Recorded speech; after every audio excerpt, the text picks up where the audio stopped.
Speaking of up and coming YouTubers, want to give a big shout out to someone with her old Hellcat. All right, but let me just let you guys know, let you guys hear it from her.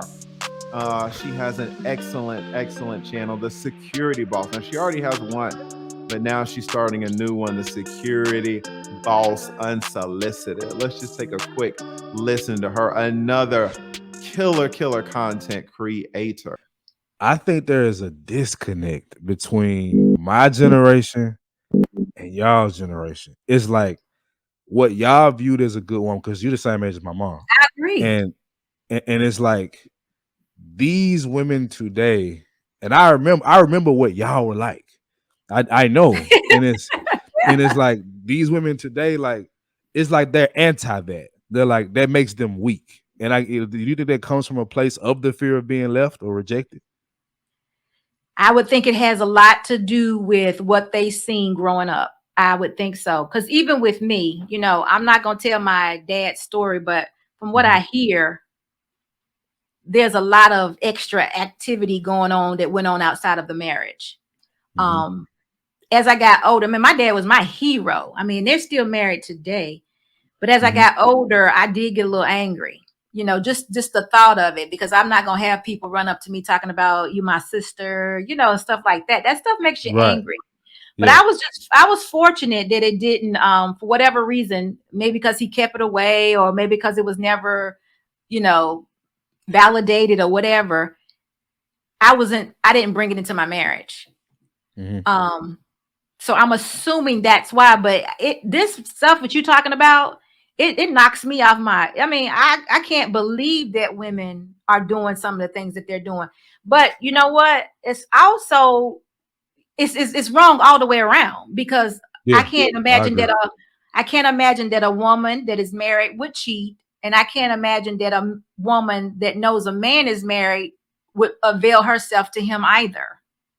Which happens a lot. I come from I the know. warehousing So industry, so right.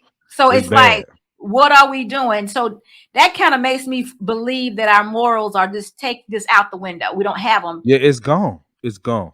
So That's definitely yeah, my generation. We like I morality is weak. We say things in our generation like, you show me a man or a woman with morality, I'll show you somebody that's broke. Like that's the mentality. It's like you can't have morality and then have like be able to take care of your family. That's how they look at it. It's not true, but it's like morality is it doesn't matter. It's like it's cool if you got it, but whatever. That's the right. mentality. It doesn't matter. Just do what you want. That make you happy. That. And So they do you think that men, your generation, are making the women harder? um to a certain extent, yeah. And I think it's the guys that see. I was raised by a single mother, but I also had uncles that put foot to you know what. So Mm-hmm. like I was blessed enough to have men in my life that taught me how to be a man. There's a lot of guys that I grew up with that just like people would look at me and think I'm hard. I was like, no, you should see the people I grew up with. Like they didn't have anything. And I think they are the guys that would be it'd be something a woman likes, but when she really got to deal with them, she can't stand. And it's like she's made it kind of forced her to be in a position to quote unquote man up. So I do Adjust. agree with you. I do agree. It's like the reason we started our channel is because we saw that. Like we were seeing, okay, we have our issues with women. That's just what it is. We date women. We've been married to women. My partner's married to a woman now. So we have a perspective about women. Like we don't date men, so we think about women. But also we do see the fact that a lot of guys are not handling business. I don't mean just being a high value man. That don't matter to me. Like No, no. it's really what you're standing on. What are your morals? What are your principles? And what is your faith? Like that doesn't matter today. So it affects definitely the men. We've taken a step back as well. It's not just women. Well, let me tell you something. I don't even think being high value or any of that matters. I'm seeing just common everyday respect out the window. I hear Yes. sometimes how, and I'm going on the ladies. I hear how the ladies speak to you all, and it's funny to me. They call y'all bruh. They call y'all N words. Hmm. They it's more like you're their brother or the neighbor down the street or something. It's just not that you don't get that respect from them. Just to me would just be, if I'm looking at a man and I'm trying to attract him, I wouldn't dare call him, "What's up, bruh?" Right. Dude, you know, it just doesn't, there's no lady there. There's no, but then on the flip side, the men are talking to the women worse. They calling them bees and they're answering. So I'm Right. thinking, like, I always tell my husband, what comes first? We always ask this question. Do you open the door for me or do I wear the dress? So that's a going question. What comes first? Because I'm trying to tell ladies, young women, modern women, I'm trying to tell them, sit back and wait for that door to be open and know why they need to open it for you. Right. Don't conform to the boy, the cigar smoking, the getting high. Who gets high with your man? I don't get that. I don't understand that. So it's a disconnect a little bit, but it's too much of a disconnect because it's not working. We got to get the ladies who are the weaker vessels back to being the ladies. It just has to happen. And I'm not going to blame anything on a single mom raising a boy because we have to adjust. I can't say nothing about your mama to you without you knowing where the respect lies. So that should be easily carried over to a young lady that you're saying that you treasure, that's dear to you, who you want to be with. It should be an easy transition. So I'm not going to blame everything on single moms. I mean, you just can't do that. So yeah, I don't blame them either. I don't blame them per se. I put it like this. I don't blame them in a situation where they had a child. The child's father was trash. That's not on her. But like in my situation, I went through the "you're a deadbeat" for a year and a half, and it was like, but people are not seeing I'm throwing money in court trying to get my child back in my life. So from the standpoint that today, I think that more than ever it's a mindset of the single mother, not being one, but it's like a mindset. And it's like being independent. Like it's kind of it's underrated and it's not spoken enough about how much black men grew up hearing that. We heard a lot of that, like a lot of that.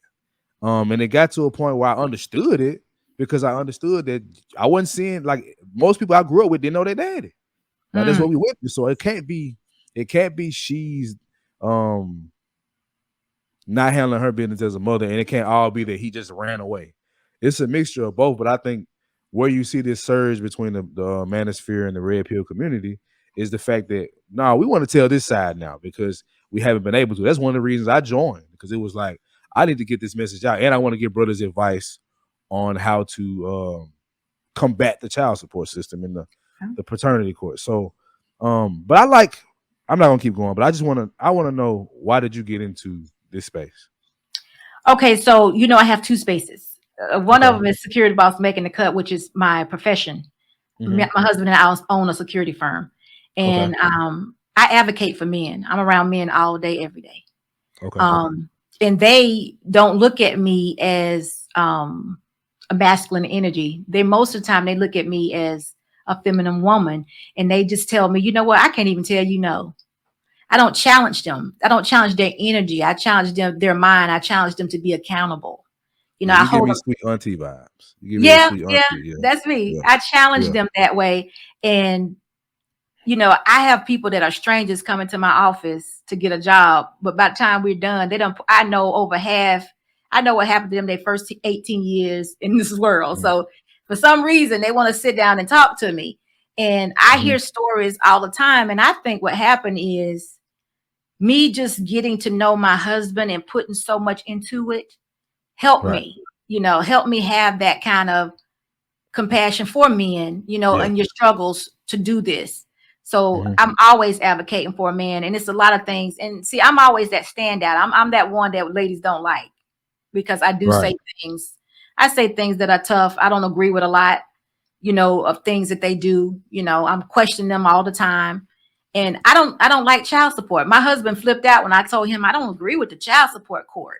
That's terrible. If we want to have some child support court, what it should look like is them putting together some kind of child, classes for mom and dad to come and learn how to be parents. Right. It shouldn't be an invoice. A child should never be an invoice. I mean, my God, who wants to pay? Nobody wants to pay the same bill for 18 plus years. They don't make you. It ain't child stay in your life. It's child support. It's about money. They don't say I all about mandate you money. to be with the kid. That's what I be trying to get people to understand. It's not about the money. Right.